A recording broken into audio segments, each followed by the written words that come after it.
Hi, everybody. My name's Christina Augusto. I'm the president of PHCP, and I am joined here today by one of my good friends and also the office manager for PHCP. Her name's Deanna Stoppler, and I'm really excited to chat with her today because she's a great friend of mine, and I would love for you all to get to know her a little bit better too, because she is a big part of what helps keep PHCP running behind the scenes. So thanks for chatting with me today. Hi. So I just have a couple of questions, and if there's, anything you want to elaborate on, just go for it.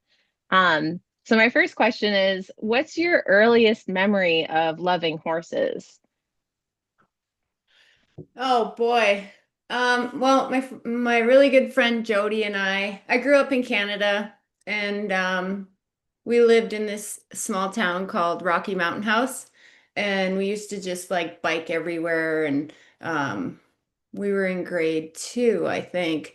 And on the outskirts of town, there were these horses that we didn't know who owned them or anything, but we would climb in through the barbed wire fence and go walk around and pet them and hang out with them.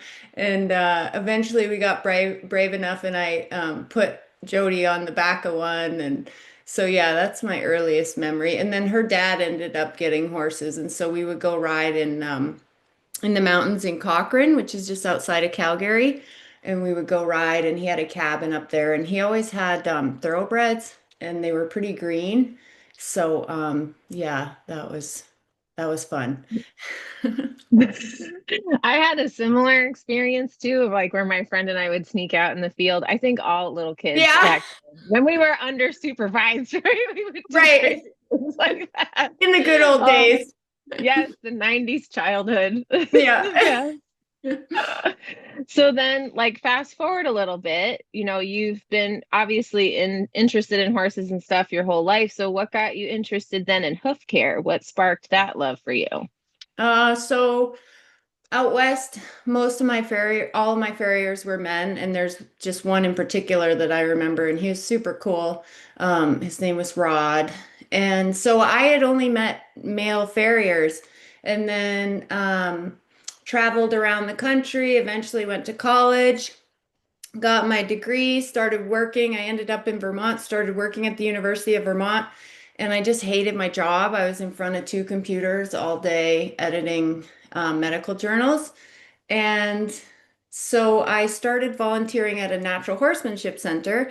And one day while I was there, they got a new Mustang in and it had shoes on. So they called the farrier. And when she rolled up, she was in like a Jeep Cherokee, and she, looked athletic, and she's just like not my image of a farrier. She reminded me of me, and she hopped out and she pulled the shoes, and I was like, "Oh my God, like I never even realized that I could be a farrier." And so from there I just like hounded her and figured out how to go to school, and yeah, that I knew instantly that's what I wanted to do.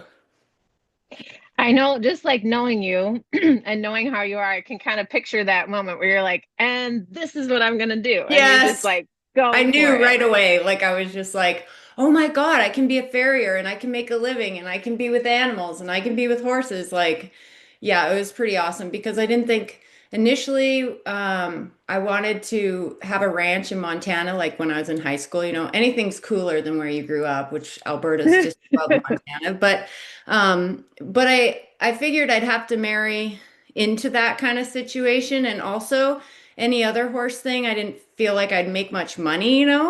But with farriery, you can really do well because it's a consistent thing. Like you have to do their feet every 5 weeks. You know what I mean? So you always Right. have income. So yeah, it was pretty cool. So that was about 13 years ago now. It's really interesting. I think about that farrier, and like my farrier when I was young was a woman, and I don't know if they realize, how important that representation can be, not even just for young girls, but just for other people to see, that this is a field that women not only can just play a part in, but like can be really involved and make such a big difference in the Yeah, industry. yeah. That's awesome. So then fast forwarding a little bit forward, like I know part of your story about how you joined PHCP, but it would be great if you could share with the folks who are watching this, how that started for you. What made you think about joining, and what has been your experience thus far? So, initially, so after I got out of farrier school, I kind of knew right away that I needed to learn more. So I just started like diving into all kinds of different um, theories, ways of approaching hoof care. And I had heard about PHCP. And at that time, I was a little big for my britches, and I was like, oh, I'll join. And so I joined, and then I was going to do the training program, but then I was like, oh, I already know all this stuff. So I kind of backed off and just kept going about learning stuff. And then um, I had a horse that uh she was having hoof issues, and we tried everything, and eventually we got to the point where it was like she needs a neurectomy. And I had seen clients that had had that done, and the outcome was always really sad. um and so just basically the foot keeps getting worse and worse and worse. And so I was like, I wonder about PHCP. Like, and I didn't know like a ton about barefoot at the time. I mean, I knew how to trim, but my approach was a bit different because I had learned shoeing and a different kind of theory of approaching like a natural barefoot trim. And so I kind of rejoined and decided to do the certification program and decided to just start from scratch. And it was really humbling. And actually, you came out and mentored me. And yeah, it just kind of like took away all the things that I thought I knew. And it was a way for me to just reapproach everything. And I was able to help my horse, and her feet totally changed and became super healthy. And then I just changed my whole business and focused on barefoot rehab.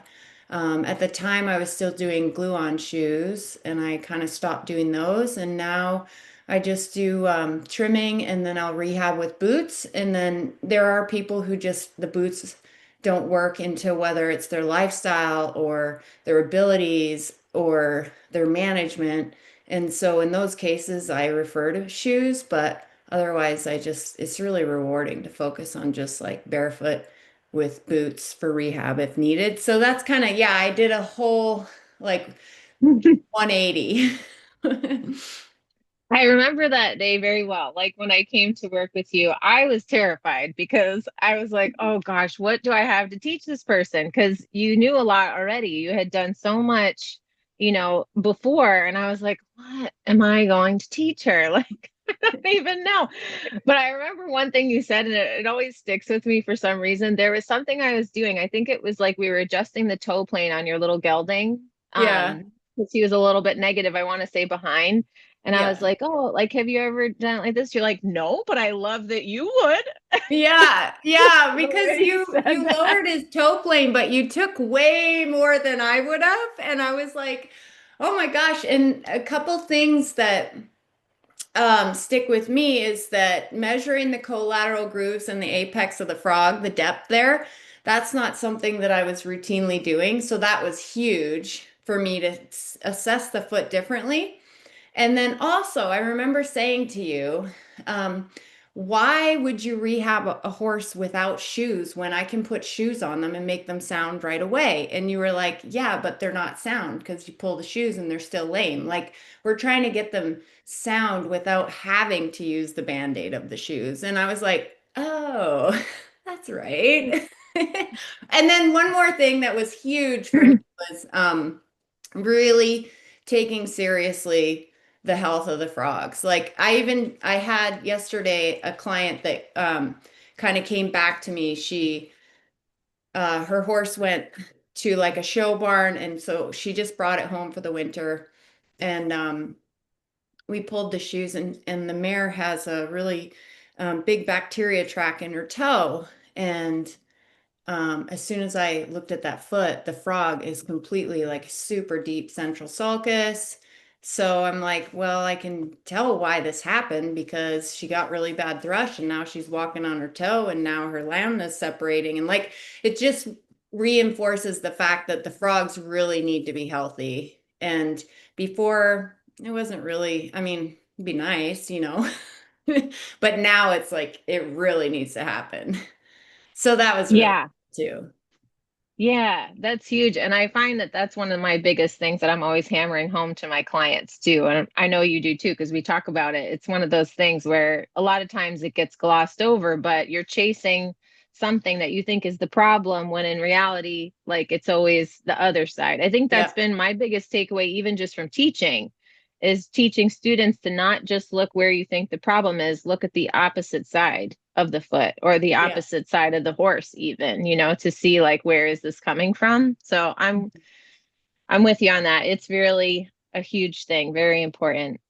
Um so then looking forward, you jumped on to join us now, helping out with PHCP, which I can't stress enough. I know this is going to embarrass you, but I can't stress enough like how pivotal it's been for us as an organization because we were so fortunate for so long to have Leslie Carrig, who was our president before, who did like pretty much everything. And we had to split up her job into like, Yeah. 5 or 6 different people's jobs, but you took on the huge part of like the organization piece of things and a lot of the day-to-day correspondence with people. And I know that they really appreciate, your promptness and the fact that you get back to them and answer their questions.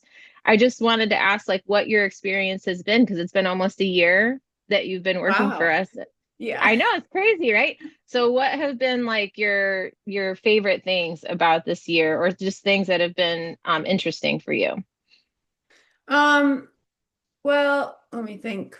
I mean, I do really like interacting with everybody. I think the main thing that I really enjoy about doing this is that, you know, I tend to be helping students who are pursuing their passion for hoof care because they have to meet all these different requirements to be able to get certified. And so there's a lot of like in a way paperwork that needs to get done and just being able to keep things organized and make sure that the dean gets what she needs and make sure like when the director of education Melody's the dean, Kathy is the director of education, and when she needs something put up on the website, I can do that and get the courses up on the website and get them up on the Facebook and um, scholarship committee, like just making sure things are up to date. And yeah, I just really like being organized.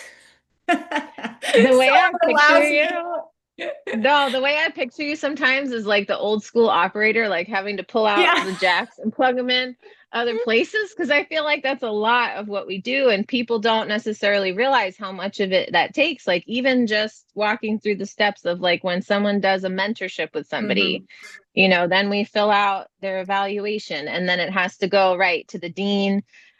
They send it to the person, it gets put in their file, which is part of Yeah. what you do. Like there's just so much of that that goes on in the background that I don't think most people realize, but it's really what keeps everything going. Yeah, So and we're it's always been trying to think of ways to like make things better too, and just coming up with like new forms that are more straightforward. And yeah, there's a lot that we can do, and that we hope to do, and then it's just being able to make the time and get it done. So right, right. Which has been huge having you like having your time that's set aside just for this because the rest of us do it, on a volunteer basis. So having you as like our anchor of making sure somebody's checking in with things all the time, it's been really key for us moving Oh, forward. So we can't thank you enough for all that you do. well, I feel Um, pretty lucky. it's awesome. I know the feeling. It feels like we're helping, right? Like the next generation of Mhm. trimmers and hoof care providers come up and um, have that supportive community, around them, which has been so helpful for both of us, I know, throughout our career. And Yeah, it's great to give back in that way. yeah. So we appreciate that. So last question, this is just kind of a fun one. I know a little bit of what you do, but is there something outside of work that you want to share with people that just brings you joy on a daily basis? Well, mostly my animals and then Matt and his kids. So I have three dogs. And then one of them was a stray, and then two of them we raised from puppies, and actually one's sitting here right beside me. And they are just they just make me smile so much all the time. They're like my kids. And then I have two goats and a miniature horse. And my one goat I've had for uh, almost 13 years. And I met her when she was 8 weeks old. And she's like kind of like a dog that lives outside. Like she's just so tame, so cool. Sometimes we'll sit in the sun together and she'll lay down and she'll just put her head on my lap. Like she's awesome. So yeah, so my animals just bring me so much joy. And then Matt. Um, you know, I consider myself a laborer, just being a farrier, but I've been having back issues. So that's why one of the reasons why I took this remote job. And then I have another remote job, which is working for Cavallo Hoof Boots. And so I feel really fortunate because my back's not really allowing me to labor as much, but I can still do like hoof care stuff on the computer. But I'm a laborer. Matt works in the sugar woods. He makes maple syrup, and so he's a laborer as well. And just like our shared love of the outdoors and just getting dirty and working hard. I just feel so fortunate to have met him and also to meet somebody who can handle like my stubbornness because he's just as stubborn and he loves me for everything, even when I'm like not the nicest person. So yeah, I really feel fortunate. And then his kids, I've known them since they were little, and now his son Tiller is graduating high school this year, and his daughter is 21. So it's been really cool. I don't have kids of my own, but I've been able to like be a part of raising these youngsters into like young adults. So Hmm. yeah, that takes up a good chunk of time. Yeah, that's awesome. And finding someone else who shares your purpose, but also being a part of kids' lives like that is huge. I know from having my own kids and having other people, grown-ups be a part of their life, it's really formative for kids to have those other kinds of people who are stable and good influences for them. So I'm sure that brings a ton to their life Well, as well. and the other thing that's kind of cool is like it makes it so that you're able to relate with other kids. Like recently, I just went to Arizona and I saw my niece and nephew who are 15 and 13. And some of the stuff that they were saying or their interests, I'm like, oh yeah, I got that. Because I experienced it with Matt's kids. I love it. Thank you so much for taking a minute to chat with me and letting the PHCP community get to know you a little bit better. So, folks, when you send an email to the barefoot at PHCP, this is who you're talking with. It's our friend Deanna. Thank you so much for everything that you do. We really Okay. appreciate it. Awesome. Thank you.